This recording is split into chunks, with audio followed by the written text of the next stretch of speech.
Thank you for watching or listening to This Virginia Dirt, a podcast about community in Virginia and the people that connect it together. We interview interesting people and connect you to those that make your house a home. Your hosts are Janine DeBerry and Kurt Feigl, real estate agents in Forest, Virginia. We're passionate about helping you achieve your dreams, whether that is owning a home, buying and building on land, or a commercial venture that you're creating. More than that, we want you to know more about the community and the people that make it work. Enjoy the show.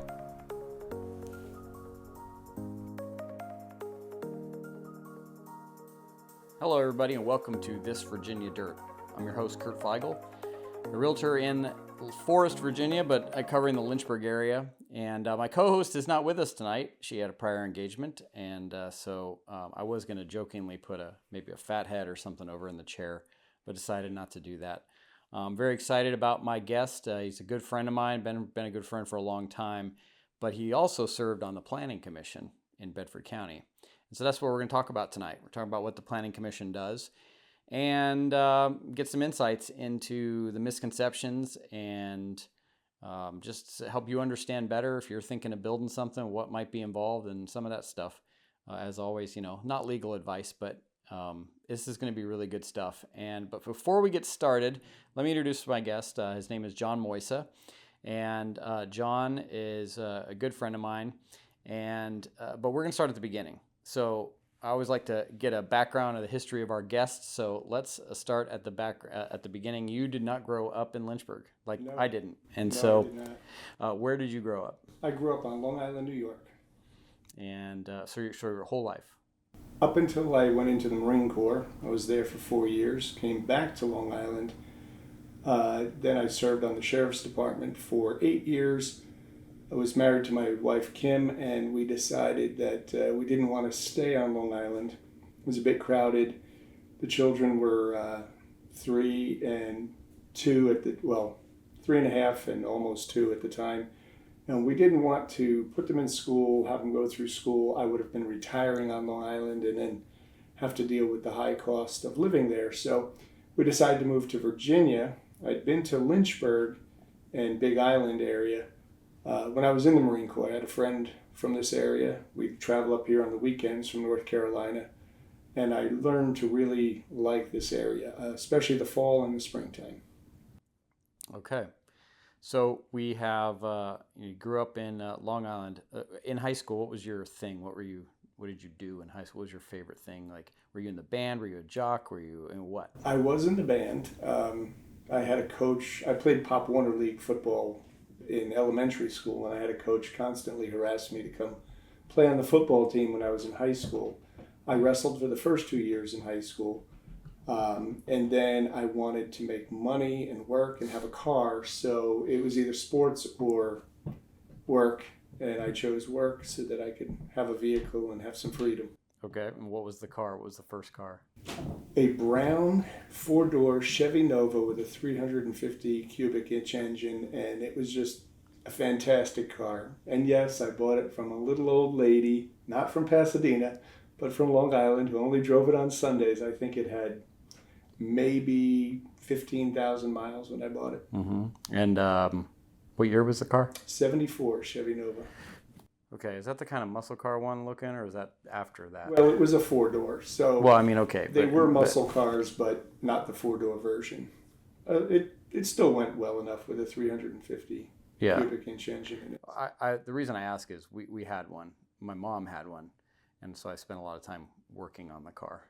Oh, I didn't have to work on it. No, I mean, not because it was broken, just because that's, it was an auto shop, and if it needed an oil change, or it needed this, or it needed that, and needed new head gaskets and things like that, just because it was, the 90s. In the late 70s, the very first thing I did was put a thrush muffler on it. So it was nice and loud. It was loud. My dad came home the day I bought it. He come home, and he's seeing me under the car putting on this thrush muffler, and he's like, "What are you doing?" I said, "Oh, I'm making the car sound good." He goes, "It sounded fine before." He goes, "But the good thing is I'll know when you're coming and when you're going." And he was right. I couldn't sneak out of the house that way or sneak back in late. So. Did you regret that decision? Not at all. No. Well, so the the 4-doors, looking back in high school, they weren't the cool. You wanted the 2-door because that was cooler. But now I love the 4-doors. Give me a 4-door any day. Absolutely. Okay, so we got cars, music. What kind of music were you into? Typical late 70s, early 80s, pop rock, whatever was on the radio was my thing at the time. There was a lot of Foreigner, Journey, a lot of hair bands back in those days. REO Speedwagon. Yep, REO Speedwagon. The girls loved REO. Therefore, I liked REO. So, so then you decided to join the Marine Corps. What made you decide to do that? Yeah, this is a funny story. My brother was 15 years old, and he got a postcard in the mail that told him he had to report to the Marine Corps recruiting office in Riverhead, New York. And my dad was at work. He was a police officer. And so he was on the 3 to 11 shift, and we had just come home from school, and he said, "Hey, I got this postcard in the mail. I got to go report. They're telling me I got to report." So I said, "Let's go down. I'll go down with you." Big brother, 1 year older than him. So I'm 17, he's 16, and we meet Staff Sergeant Winky was his name. Big monster of a man, bald head. We knock on his door, and we said, "We got this card. It says you need us to report it, or you need my brother to report in." He goes, "How old are you?" And he told him he was 16 years old. And he goes, "Oh, you're a bit young. Can't make my numbers on you this month." So he told us all about the Marine Corps. And of course, at that time, I thought I wanted to go into the Air Force. But he quickly turned my head from that and explained the differences in the services, and that I could do everything in the Marine Corps that I could have done in the Air Force, but I'd have had more experience in the Marine Corps because they have so many people working on airplanes that you'd only get to turn one screw or one panel or something of that nature, is what he said. Whether it's true or not, I don't know. I didn't care. So a few years later, I was 18 and went down and took the ASVAB test, scored extremely well, was able to pick aviation, got into the aviation program in the Marine Corps, went to boot camp, and the rest is history. Worked on the A6 aircraft. And spent some time on carriers? Yes, the USS Saratoga and the USS John F. Kennedy. And those were both, one was a med cruise, and the other one was doing workups to go on a med cruise. But by that time, I was ready to go on terminal leave and get out of the Marine Corps. How long are you in? 4 years. Okay. And you had you got to ride, so you've told me this story about horseback riding. Apparently you can just check out a horse in the Marine Corps. Well, at the Navy bases where we went to training, Memphis, Millington, which is just outside of Memphis. It's a naval air station, and it's huge air station with a lot of land. And on your downtime, the Navy provides all sorts of recreation, and you don't have to pay for it. You want to go horseback riding and it has stables, you go horseback riding. You want to go fishing, there's a pond with boats. You want to do just about anything. Whatever they have offered was free, and you could do it on base. So we used to go horseback riding quite a bit down in Tennessee. It was nice. Sounds nice. So next question would be, since you were in law enforcement, you've got to have at least one good story to share with everybody. Good law enforcement story. Everyone's got some good law enforcement stories. I've got a lot of them. One that's probably interesting. My friend, my partner, and another deputy. This is when I was on Long Island. I was both Long Island deputy sheriff in Suffolk County, and then when I came down to Lynchburg, I was on the Lynchburg Police Department for 4 years. But before I came down to Lynchburg, up on Long Island, I was in a section of the Sheriff's Department called the Domestic Violence Unit. And in the Domestic Violence Unit, our purpose was to serve warrants, to serve orders of protection, confiscate guns, which is a real contrast for me, and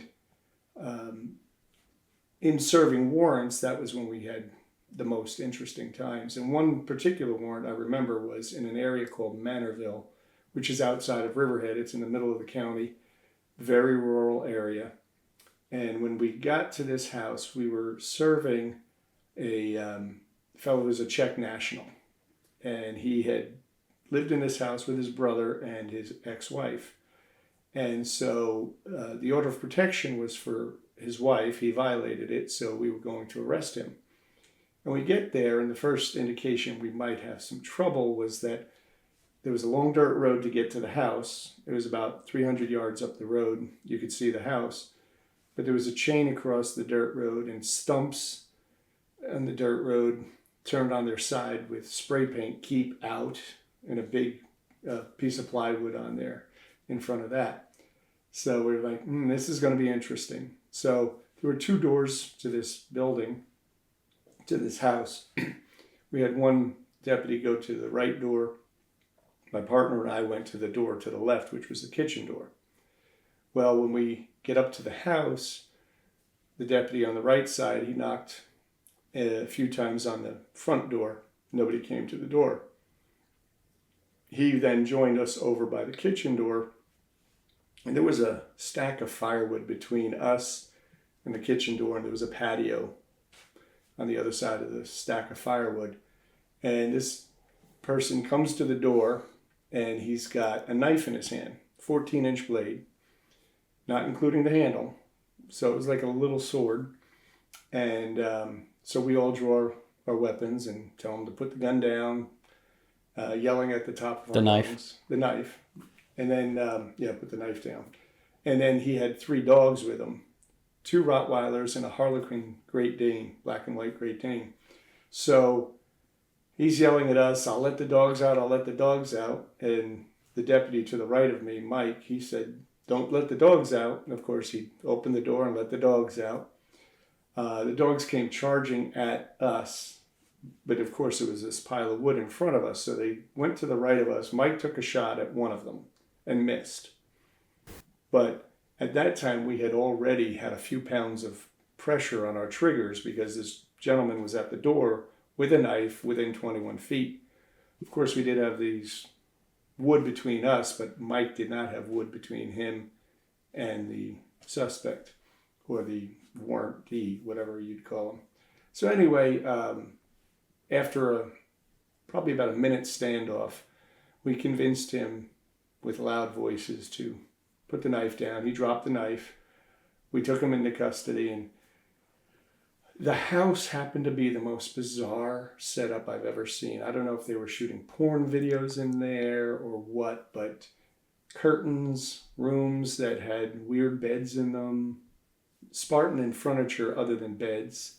A very, very odd setup. We never found out what they were doing there, but we took him and his brother into custody on the warrant and on the knife, and for various reasons, things we found in the house. So it was interesting.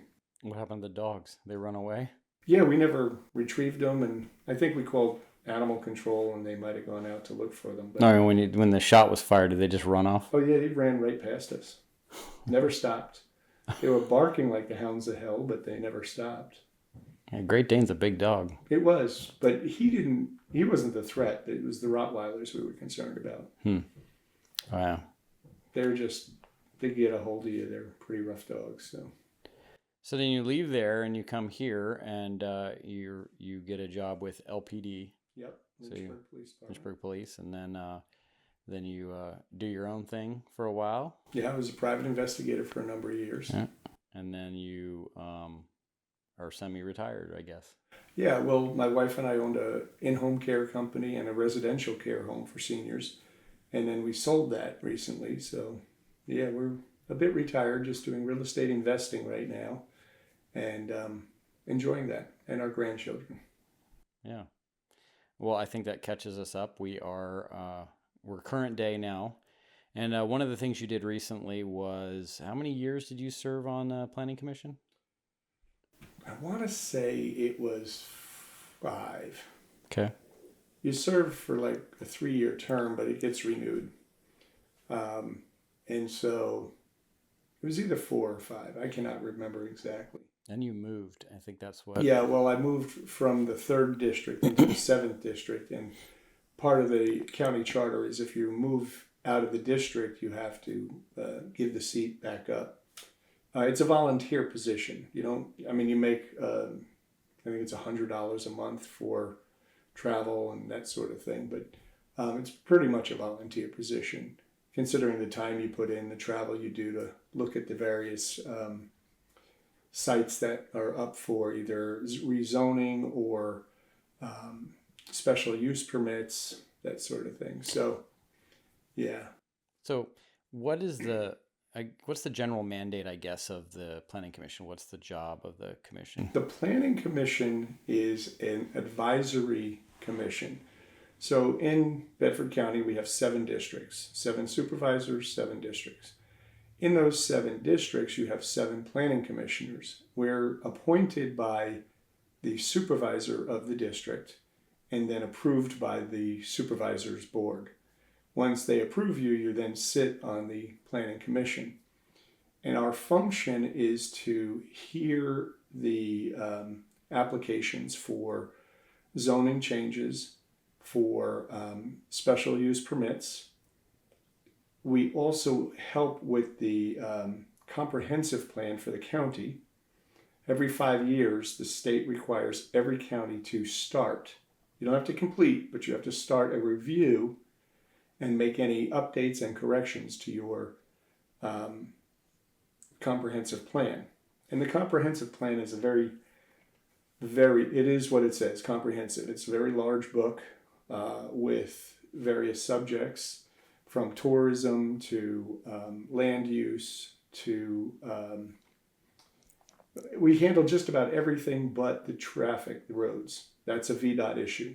And that's interesting because with the Planning Commission, we have to work around what VDOT does.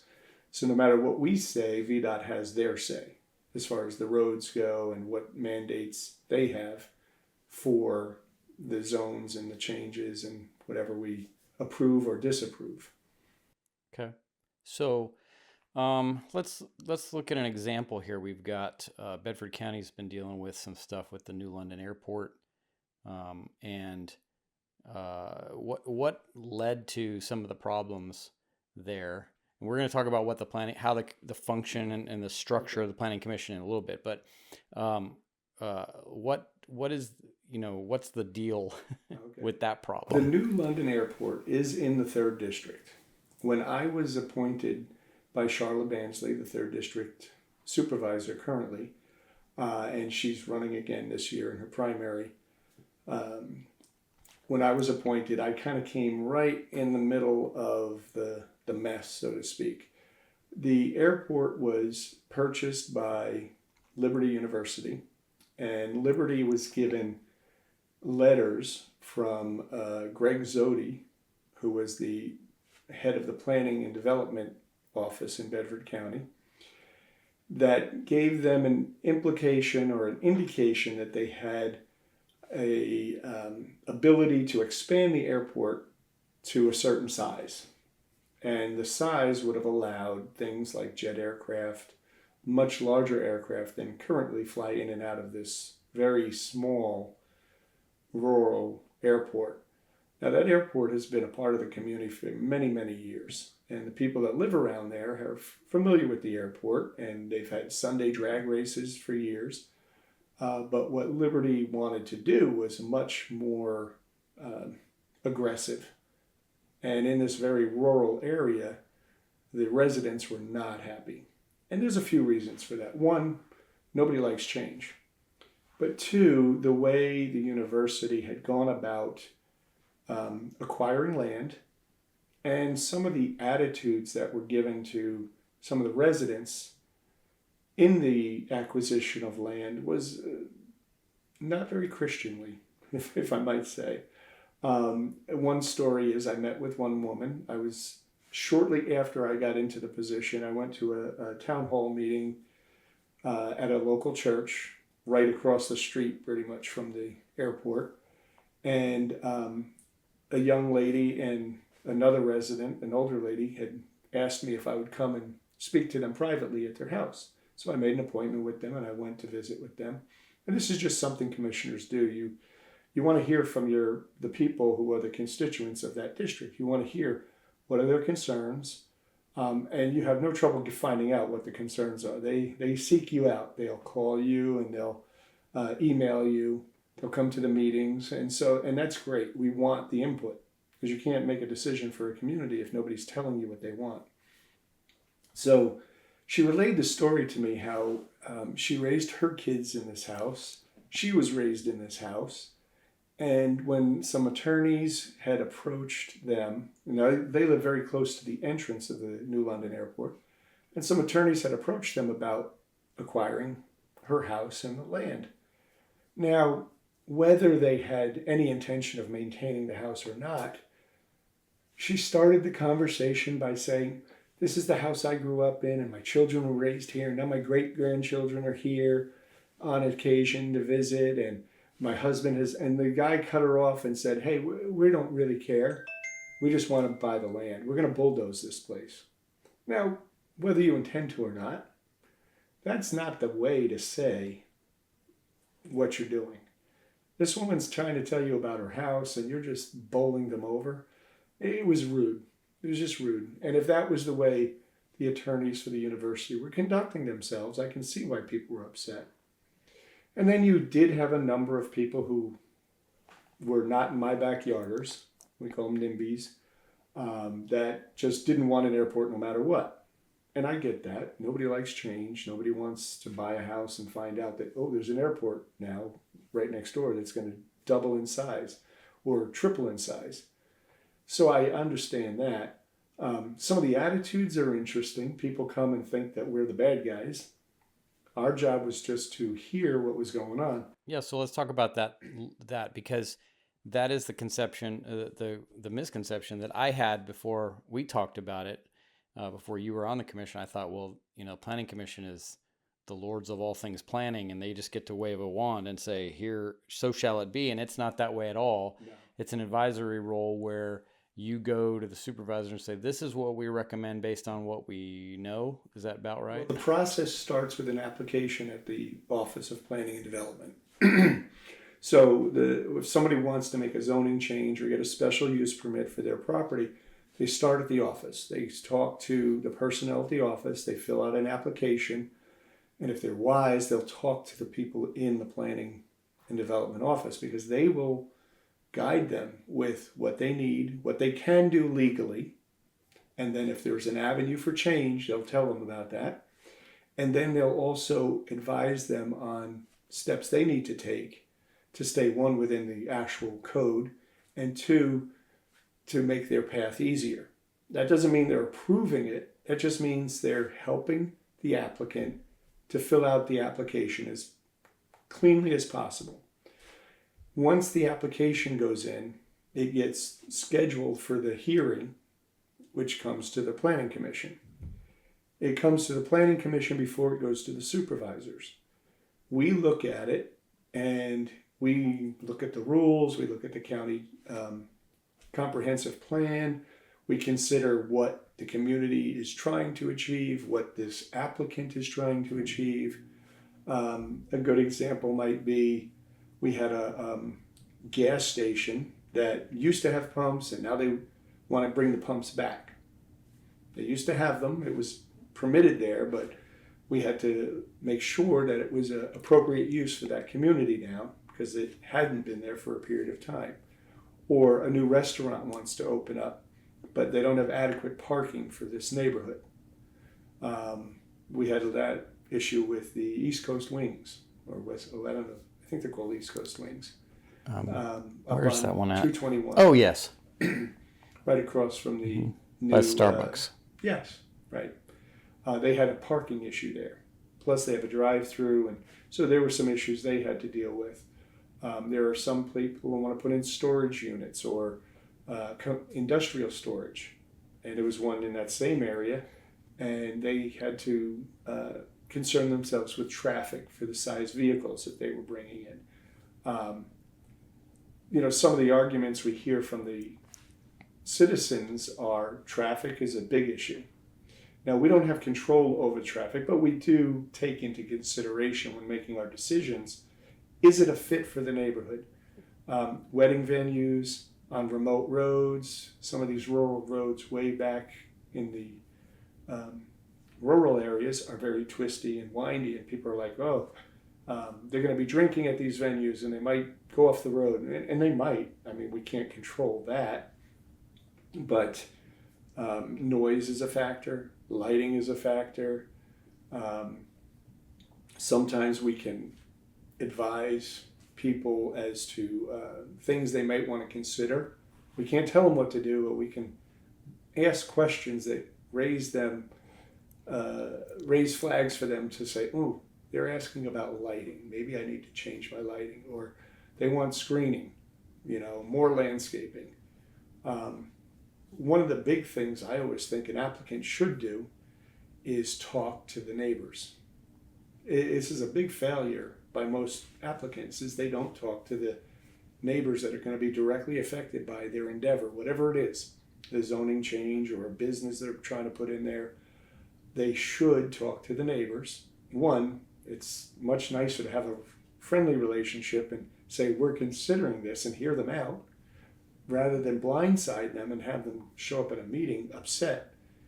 And when they're upset, they're usually making up things in their head as to what's going on. They don't know, but they're making up.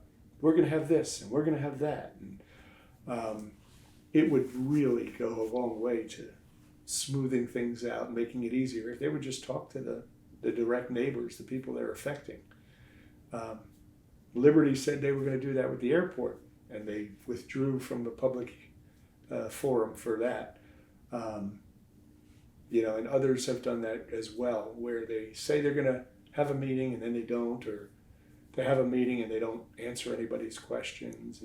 So that's something that causes problems, not talking to the neighbors before you do a project, but also you mentioned there was the guy that had kind of given him a promise of something, and that kind of stuff happens a lot, right? Where they say, oh yeah, it'll be no problem. Oh yeah, I know it's zoned for commercial, but we'll be able to get you an apartment complex there, no problem. That kind of stuff. About the letter that Liberty got? Liberty or anywhere else. I mean, you got this area across from JF that it's got all the townhouses and apartments, and that was, as far as I understand it, zoned for something else. And you've got all these spots in various places that were originally the comprehensive plan said it was going to be this, and then caused us problems but a lot of that is, I mean, we know what it was zoned for, but at the same time, and we're kind of fighting that battle with, well, we need to have housing in our area.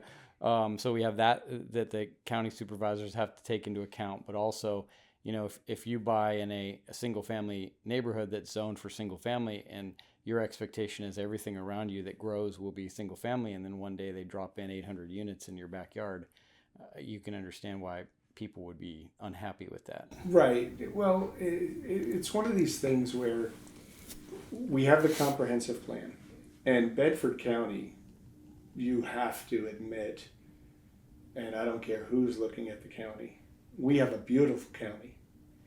We have very few trashy areas, very few blighted areas. It's just, we've done such an amazing job of protecting our environment where we live. Now, yes, forest, very busy, very crowded. We've kind of, as a county, said forest is where we're going to have the major development, and that's where we have had the major development. A few reasons for that. One, it's a major thoroughfare coming through, 221, major thoroughfare in the area. It connects directly to Lynchburg, which is where a lot of people have their jobs. So people who do not want to live in the Lynchburg area in the city want to live in Bedford, and that's a prime area. Now we're starting to see more development up in the New London area. Some larger affordable housing, medium income housing has been slated for New London. Right along the freeway there, right? Right along 811 off of 460. Mm-hmm. There's some, I think 200 and some odd units going in back there. And so one of the considerations is the school districts and all of that. But again, we have, when I was still on the Planning Commission, Forest Elementary and the Thomas Jefferson Elementary were only at 75% occupied. Now, New London Academy is 103% when I was still there. The school board has to make some tough decisions and move children and move the lines and have parents get a notice that says your child now goes to this school. It's just the way it has to be. We were concerned when they did approve that out there that there weren't adequate fire and police services. Now we have a county sheriff, and that's great, and he'll allocate and move his men around. That's easy. The fire department, though, that's going to be a more difficult thing. Now, they do have the fire department down on 811, and there is a substation over by the industrial complex on 460, so they'll be able to take care of that stuff. But these are things we think about when approving or not approving. When the Board of Commissioners approves something, all we're doing is saying it's going to the supervisors with our recommendation as approved or our recommendation as not approved. So we take a vote one way or the other. It's either approved or not. But it still goes to the supervisors. And a report goes along with that? Or Yes. They get the meeting minutes. They hear what questions we asked. So they'll know when they make a decision. And they have their own hearing as well. So the people who come to us, and they usually get 2 to 5 minutes to talk, depending on how many people are, till you get to sign up. And they get to come forward, and there's a comment period. And they can't ask us questions. We don't ask the citizens questions, but we do have a presentation by the applicant. Usually it's their engineers that'll come forward and give a presentation as this is what they're proposing, this is how they're going to do it, this is what it's going to look like. And there's a slide presentation, PowerPoint that goes with that for everyone to see. And then the citizens get to come up and comment. And then we get to hear a rebuttal or an answer to the comments from the applicant or the engineers. And then we get to ask questions of the applicant and the engineers before we make a decision to take a vote. And sometimes it goes very quick and smooth. And sometimes you're like, wow, this took a lot longer than I thought it was. And we get everything before we go into the meeting. We have a packet of information which outlines the application. And so we have all the pages we're going to see on the screen, but it's in a book. But we don't hear from the applicant until the actual hearing. That's where we get to really make a decision, because sometimes you go into the meeting, you're thinking, oh, this is a no-brainer, I'm going to approve this. Or this is not good, I'm not going to approve this. And then you hear from them, you're like, oh, that is good for the community, or that isn't right for that neighborhood. So you just do your best. You're trying to protect the neighborhoods, protect the voters, the constituents from any harm, and you're trying to promote business and conservative values that we have here in Bedford County. And if you look at the comprehensive plan, most of our county is in an agricultural rural preserve, which means you can't just do anything you want if you own land in the county of Bedford. You have to there's certain rules.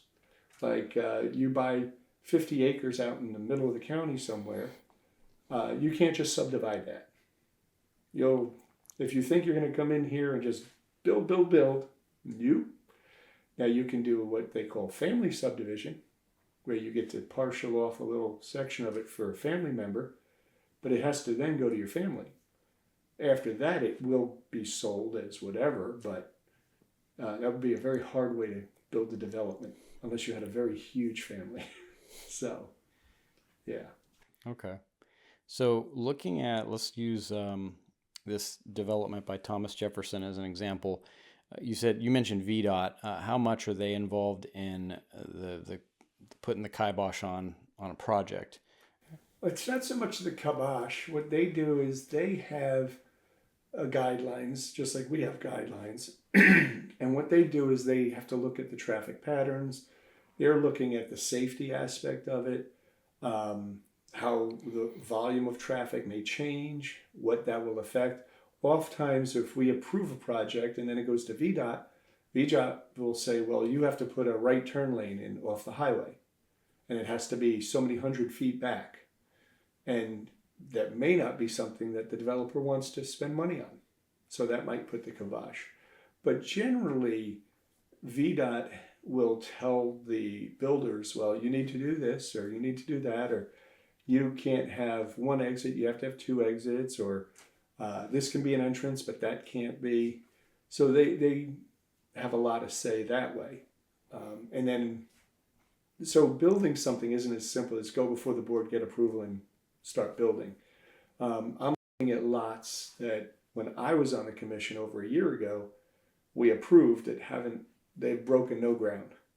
And then I've seen other things that happened after I was gone and it's already breaking ground. So it really depends on how easy or difficult it will be and the budget they have. And some things we've approved and the company that was going to do it just said, no, we're not going to. They changed their mind and withdrew. Well, it's really interesting because when when that development was being talked about and when it was being planned and when it was being approved, I thought, boy, they're going to have a really big traffic snarl mess. And it surprisingly hasn't come to be. And I frequently will cut through there to get, if I'm going towards Bedford, I'll just cut through there instead of going all the way down to the light. And I never have an issue. It's really surprising. I would have thought it just would have been nonstop traffic, that there'd be accidents all the time, and none of that's happened. So it's really interesting how that turned out to be. Yeah, well, you think about it, most people know that the area is 25, it's by the high school and the elementary school. And so you've got a lot of people who are already slowing down in that area.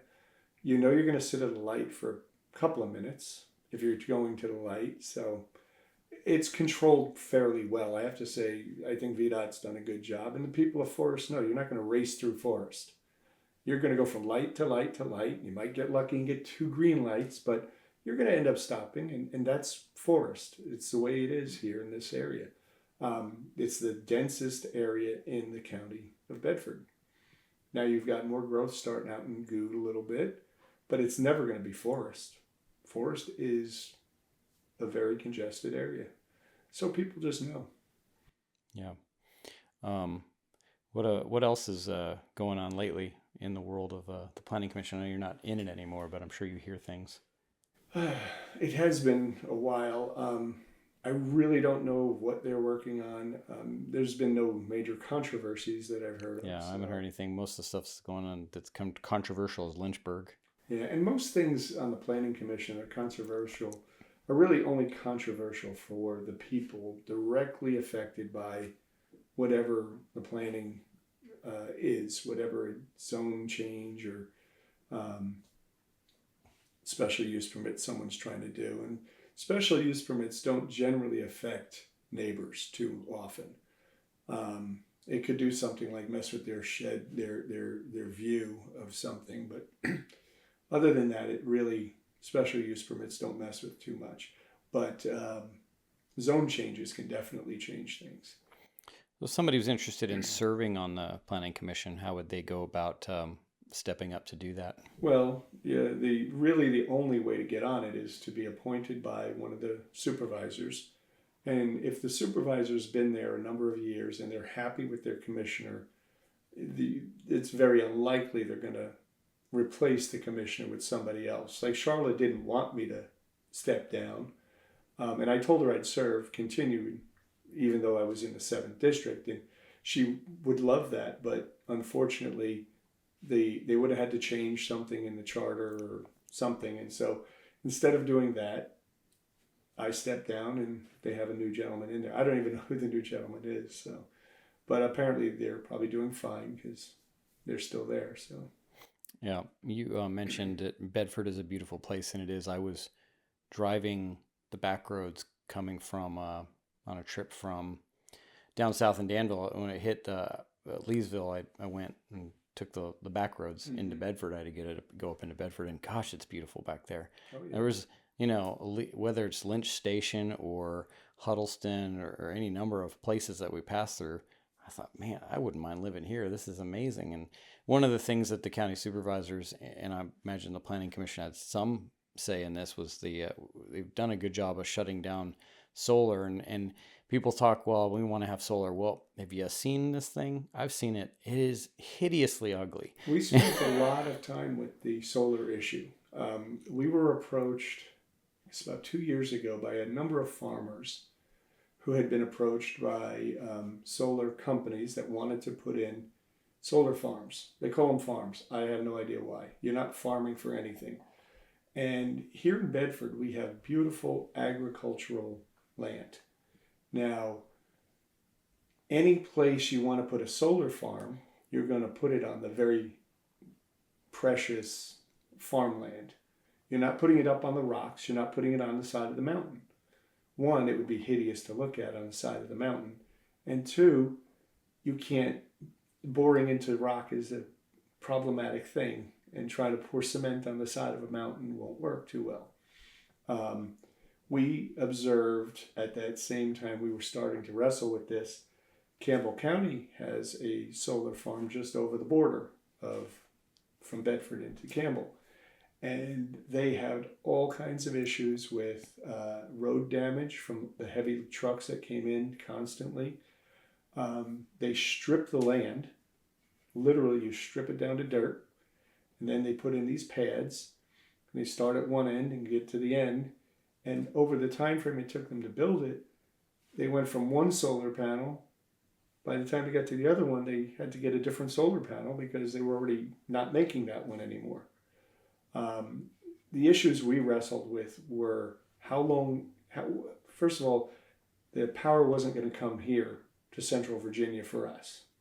It was going to get shipped to Richmond or Northern Virginia or somewhere. So it really wasn't going to benefit the community. It was going to benefit a farmer who will have a lease.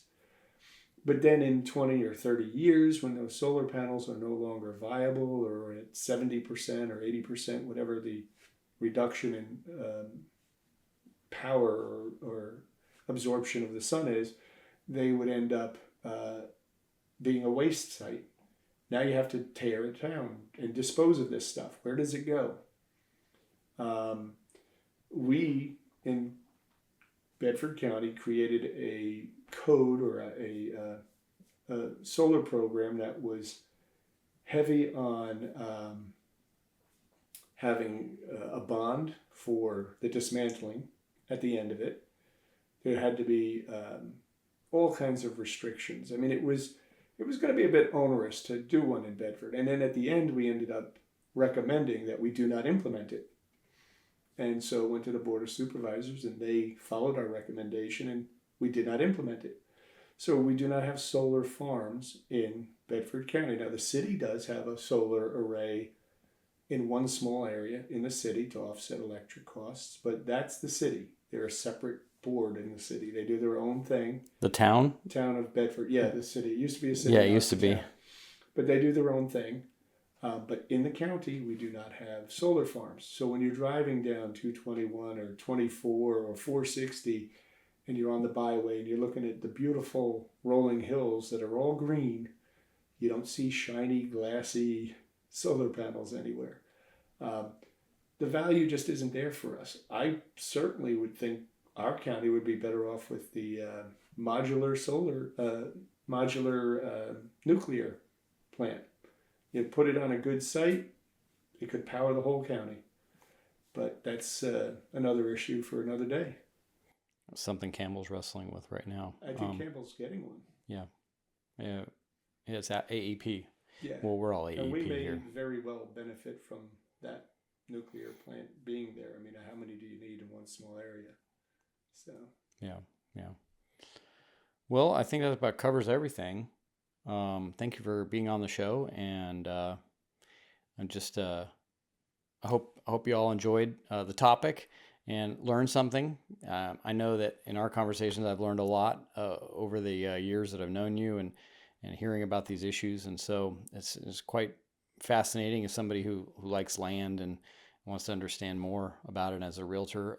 It really comes into play. It's not just zoning, but there's all kinds of things that have to happen. You can't just, slap up a solar farm or a nuclear reactor or any number of things.